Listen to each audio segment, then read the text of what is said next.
Here's how to declutter and organise any area of your home or office in 7 easy steps. I'm going to declutter and organise this drawer, which has got into a right old mess. So I'm assuming that you've already decided where you're going to start. If you're stuck around that, you just don't know where to begin, I've put some links below to other videos I've made to help you around that. Okay, so here are the 7 steps. Step 1 is to take a before photo. Why? Because after you've decluttered and organised an area, the new way it looks will very quickly come to seem normal to you. Honestly, it never ceases to amaze me how effective this is. Every time I declutter an area, whether an area of my own home or a client's, going back to the before photo at the end is astounding. Without it, sure, you can see that the area looks better, but I guarantee you will already have forgotten just how cluttered it was before you started. A before photo is essential for appreciating how much you've achieved, which in turn is essential for keeping your motivation and energy up. Step 2, get yourself into the right frame of mind. Take a moment to relax if you're feeling tense and remind yourself why you're doing this. What might come into your life once you let go of your clutter? Step 3 is to set yourself up physically. So I'm going to do this drawer today. Now, if the floor's already covered in clutter and I want to take everything out and put it on the floor, I'm not going to be able to do that. So I'm going to move everything that's on the floor elsewhere to make myself space in which to work.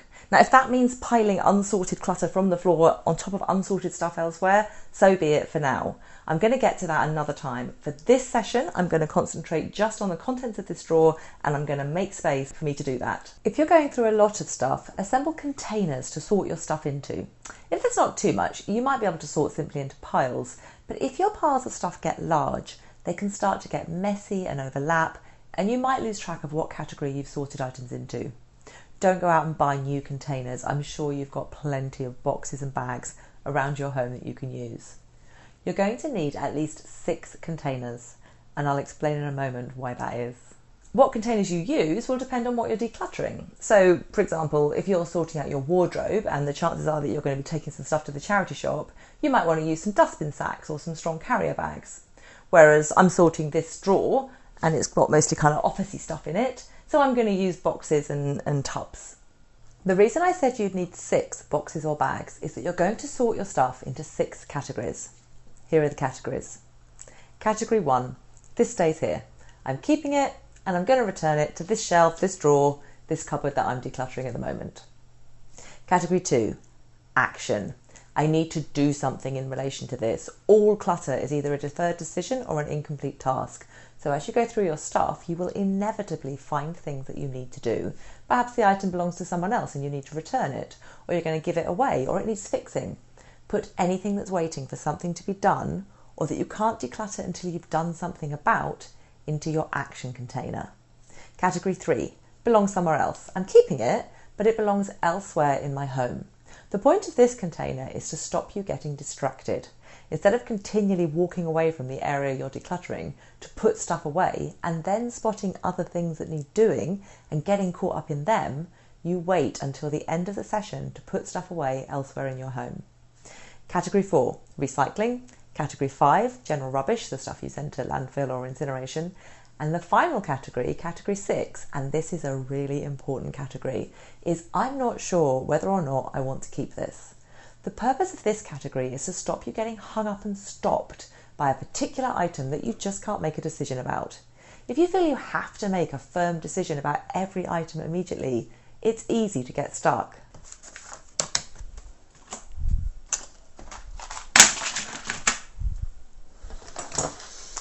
Ooh, these notebooks.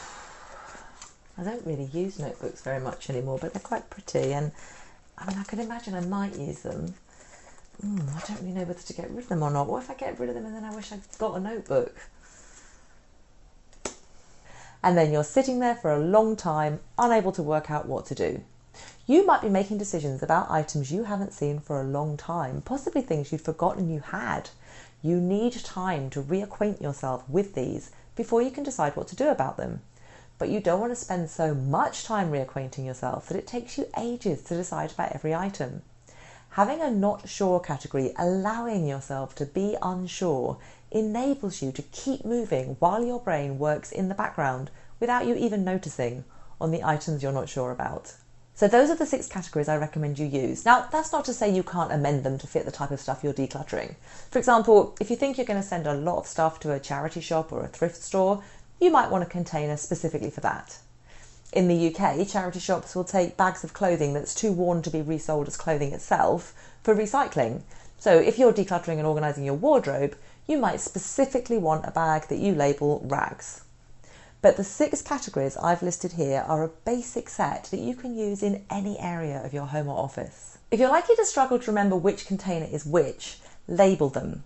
Write the category on the box or to a piece of paper and stick it to the container, but make sure you attach the label firmly. Don't stick post-it notes on plastic bags, because I guarantee you during your decluttering session, they'll fall off and just create more clutter, which is the last thing you want.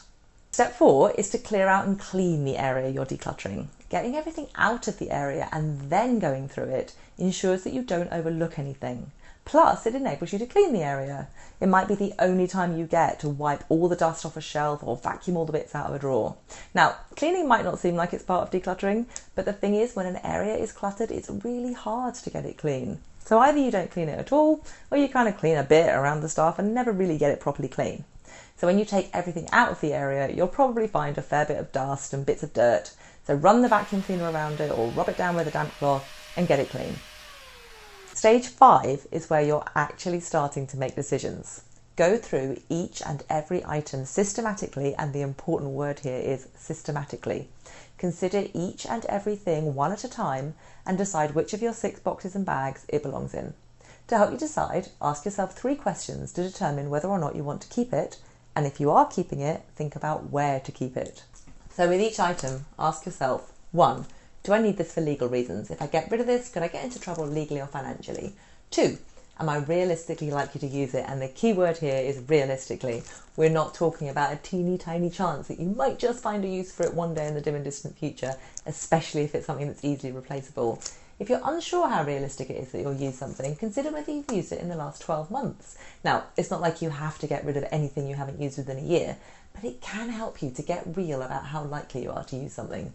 3, do I love it? Do I find it beautiful, or does it just make me happy having it around? Perhaps it's a sentimental object that reminds you of someone or some place or some event that you loved. If the answer to all 3 questions is no, you can safely let the item go.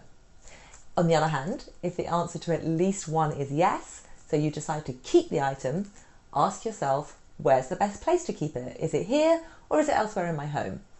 Think about where you're likely to be when you want to use the item. Think about how often you use it. If it's not often, you might be happy to store it in a less accessible place. Once you've answered those questions, you should know which of the categories the item belongs in, so put it into one of your containers. 2 more things to say about the sorting stage. First, don't cut corners. If you find a box of papers or a container full of little bits and pieces, don't just put it in the keeping here or keeping elsewhere container without looking through it. Go through the contents systematically. And second, don't spend more than about 30 seconds deciding on an item. Don't forget you've got the not sure category. If you can't decide after 30 seconds, don't try to push through and force yourself to make a decision. That can tip you into paralysis or panic and lead you to make decisions that you later regret. Instead, allow yourself to be unsure and put the item in the not sure box or bag and move on to another item.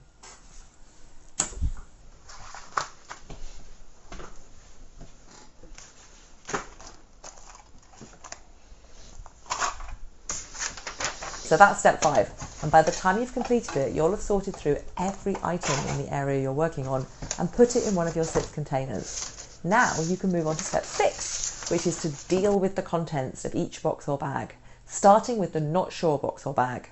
When you first saw the items that have gone into that not sure box or bag, you might not have seen them for a long time. You might even have forgotten that you owned them. But in the time that you've gone on working through the pile of stuff you've been decluttering, your brain's had time to process thoughts and feelings associated with them. So you might find that actually now you can make a decision about them. So go through each item in your not sure box or bag again. Once more, not spending more than about 30 seconds on each item, and move each thing into one of the other boxes or bags. I often find that when my clients and I go back to the not sure box or bag, my clients are surprised at what's in it. They're like, you know what? I can definitely let that go. Or what was I thinking? I totally want to keep that. Or you might still be unsure, in which case keep the item. Put it in the keeping here or keeping elsewhere container. It's really fine. I bet you've got rid of plenty of other stuff, and it's best to keep things unless you're certain you no longer want them. Then you can make a new decision about that item in the future, whereas if you throw it out when you're not sure, there's no recovering it if you change your mind. Once you've emptied the not sure box or bag, return the items you're keeping in this area to the area, then put items that belong elsewhere in your home in an appropriate place. Next, bag up the rubbish and recycling, ready to leave your home, and then, crucially, go through the items in the action container. I can't stress enough how important it is to make sure you get the actions done. Remember, all clutter is either a deferred decision or an incomplete task, so until you get the job done, the clutter will remain. If you can take any actions quickly and easily, do them straight away. Otherwise, schedule them. Decide when you're going to do each action, or schedule a time to do all the actions together, and put that time in your diary or calendar. Work out how and when you're going to return items that belong to other people to their rightful owners, how and when you're going to sell stuff, how and when you're going to take stuff to the charity shop or give it to a friend or relative. Make sure all your actions are done or scheduled. All right, finally, step 7 is the fun bit. Grab your phone again, take an after photo, compare it to your before shot, and take a moment to appreciate what you've achieved. This is so important. We're all great at noticing when we haven't done as well as we might. We're less good at acknowledging what we do get done. So take a moment to see the difference you've made, not least because that will help you with the motivation to keep going. So there you go. You can use my 7-step process to declutter and organise absolutely anything. And I'd love to hear how you get on with it. So please comment below, and I'll see you in the next video.